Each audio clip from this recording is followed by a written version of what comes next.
The penultimate domain in the matrix, number 7, considers resources, whether those are human or financial, that are the underpinning of your service.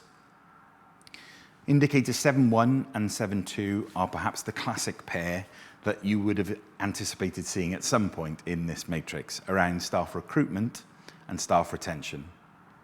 7.2 on recruitment, getting you to consider the extent to which you're able to find the right people and bring them into your multi-professional team.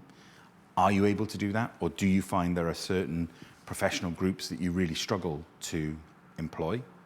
And 7.1, to think about the extent to which you're able to maintain those people in the team, or are they feeling overly burdened and overly pressured by the work that they do? Indicator 7.3 is about budget, the sufficiency of it and the sustainability of it.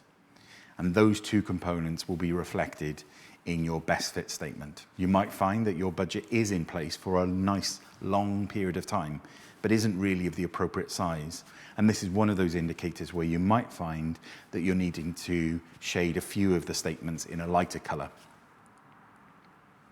7.4 and 7.5 are a nice little pair. 7.4 gets you to think about the extent to which, as a team, collectively, you are developing yourselves as professionals. It's a really important part of this matrix to think about the collective role that you play, not just as individuals, but indicator 7.5 allows you to do that, to talk about the extent to which there are clear pathways and time is allocated for training and further development of you in your professional role. Indicators 7.6 and 7.7 are also a pair. 7.6 asks you to assess the extent to which you have a space for working collectively.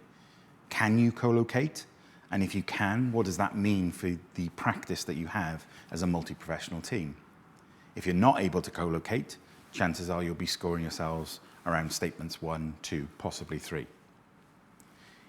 In indicator 7.7, we asked the corollary of that around the virtual world. We've all become very accustomed to working online using Microsoft Teams or Zoom or other forms of engagement.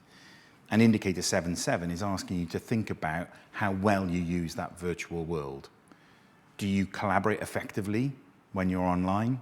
Or is it only really when you're face-to-face that you work well as a multi-professional team?